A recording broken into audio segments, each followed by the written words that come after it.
Корпорация бизнесінің ауқымды түрі. Гараждағы кішкентай бизнестен алпауыт бизнес империя қалай құрылады, бәсекелестері қайда қарап отырды және осы империяны сақтап қалу үшін қаншалықты қатыгез болу керек. Дәл қазіргі әлем экономикасын алпауыт корпорацияларсыз елестету мүмкін емес. Корпорациялардың өндіріс қуаты, қызмет көрсету ауқымы таңғалдырады. Корпорацияларда миллиондаған адам жұмыс істейді, олардың арасында мен де бармын, яғни YouTube-ға жұмыс жасаймын. Алайда алпауыт корпорациялар ең үлкен ұрылар екені жасырын емес. Facebook біздің жеке өмірімізді, ал Google бостандығымызды ұрлап жатқанын сезбейміз. Соңғы кезде интернетте бізді аңдиды деген ақпарат көбейді. Аңдиды, естиді, көреді. ФСБ емес, алпауыт корпорациялар. Егер телефонның жанында мысықтың тамағы жайлы көп айтсаңыз, сізге Facebook мысықтың тамағының жарнамасын көрсетеді.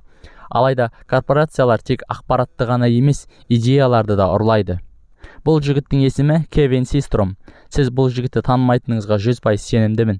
Сонымен, Кевин Систром Инстаграмды ойлап тапқан адам. Алайда қазір Инстаграмның иесі Facebook, яғни Мета.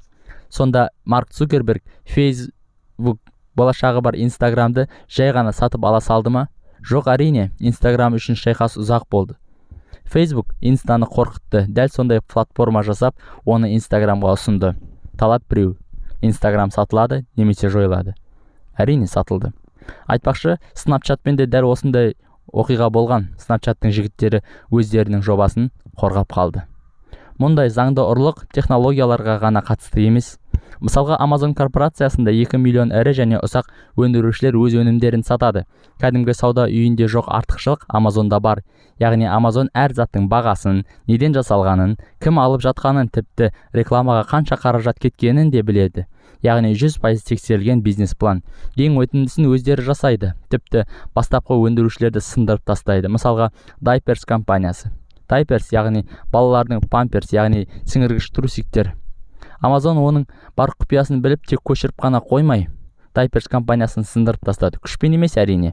Яғни бағаны тым төмендетті, тіпті өздері минусқа жұмыс жасады. Осы арқылы ай сайын $200 миллион шығын шекті. Алайда олар басты бәсекелесін сындырған соң, бағаны қайта қалпына келтірді.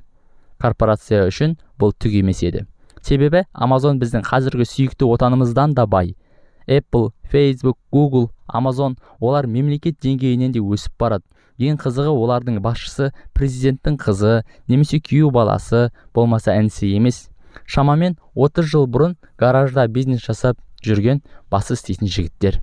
Ал қазір олардың жұмыс орны гараж емес. Amazon корпорациясының басшысы Джефф Безос Америка қалалары арасында конкурс жариялады. Мен қалаға екінші үлкен офисінде ашамын. Қалаға $5 миллиард қаржы құямын. 50 мың жұмыс орнын ашамын. Ал сіздер маған не жасай аласыздар, деді. 238 қаланың мэрі таласқа түсті. Арлингтон жеңді. Құрылыс басталып кетті. Мәселе құрылыста немесе конкурста емес, мәселе корпорацияның масштабында. Олар біз үйренген бәсекелестік деген ұғымды білмейді, тек өздері қалаған жағына жүреді. Ең қиыны, ертең қандай бизнес саланы таңдайтынын білмейсің, ертең кімді сындыратынын білмейсің. Такси қызметін бе, әлде әуе тасымалы саласын ба, белгісіз. Алпауыт корпорациялар жайлы сіздің пікіріңіз қандай?